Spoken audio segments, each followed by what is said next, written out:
नमस्कार, मैं हूं दिव्या तिवारी। आप देख रहे हैं फोकस भारत। दिल्ली में भाजपा के चुनाव जीतने के बाद विदेश मीडिया कई तरह की खबरें छाप रहा है, जहां पर कई मीडिया चैनल्स हैरान हैं कि आखिर 3 दशकों के बाद भाजपा दिल्ली में सरकार बनाने में कैसे कामयाब हो पाई।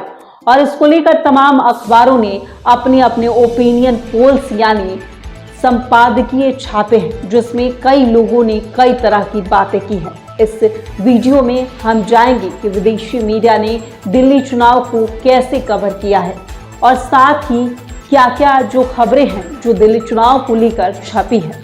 और इस कड़ी में सबसे पहले बात करेंगे इंडियन एक्सप्रेस की। इंडियन एक्सप्रेस लिखता है कि इसमें कोई शक नहीं है, ताकतवर केंद्र सरकार और उसकी तरफ से तैनात किए गए उपराज्यपाल के साथ आम आदमी पार्टी की दुश्मनी ने उसे चोट पहुंचाई है। उनका अल जजीरा लिखता है कि ऐसा लगता है कि बीजेपी अब कोई चुनाव कभी भी नहीं हारेगी, क्योंकि सिस्टम पर पूरी तरह से कब्जा कर लिया है। पाकिस्तान का एक न्यूज़पेपर है डॉन, जो लिखता है कि केंद्र और राजधानी दिल्ली में बीजेपी की सरकार होगी तो ये देखना होगा कि दिल्ली के संकटों का हाल क्या निकलती है। ढाका ट्रिब्यून लिखता है कि दिल्ली को वायु प्रदूषण के मामले में सबसे खराब राजधानी में से एक का दर्जा हासिल है। देखना होगा कि बीजेपी समस्या का समाधान कर पाएगी या नहीं। या इसके बाद फ्रांस 24 नाम का एक जो चैनल है वो लिखता है कि मोदी की पार्टी ने लगभग 3 दशकों में पहली बार दिल्ली का चुनाव जीता है। वहीं फ्रंट लाइन लिखता है कि पंजाब में किए गए अधूरे वादों से दिल्ली में आम आदमी पार्टी को हुई परेशानी। दवायन लिखता है कि कांग्रेस के साथ न जाने का खामियाजा आपको दिल्ली में भुगतना पड़ा।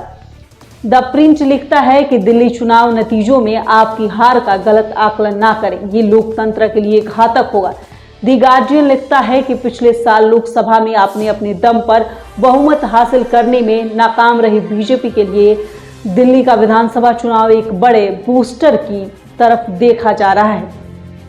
द इकोनॉमिक टाइम्स लिखता है कि दिल्ली में आम आदमी पार्टी को धूल चटाने के बाद भाजपा के मेमेज का अखबार दोस्तों कुछ इस तरीके से विदेशी मीडिया अब दिल्ली के स्टोरी को कवर कर रहे हैं और सभी न्यूज़पेपर अपना अपना आकलन कर रहे हैं। कई न्यूज़पेपर में कई जो वेबसाइट है उन्होंने ये दावा किया है कि उपराज्यपाल और केंद्र की भाजपा सरकार की मिलीभगत के बाद ही दिल्ली में 3 दशकों के बाद भाजपा सरकार बना पाई है। तो वहीं कई लोगों ने इस बात पर भी दावा किया है कि अगर आम आदमी पार्टी और कांग्रेस एक साथ चुनाव लड़े तो दिल्ली में भाजपा की सरकार अभी आने में कई साल तक लग पाती, सरकार बीजेपी नहीं बना पाती।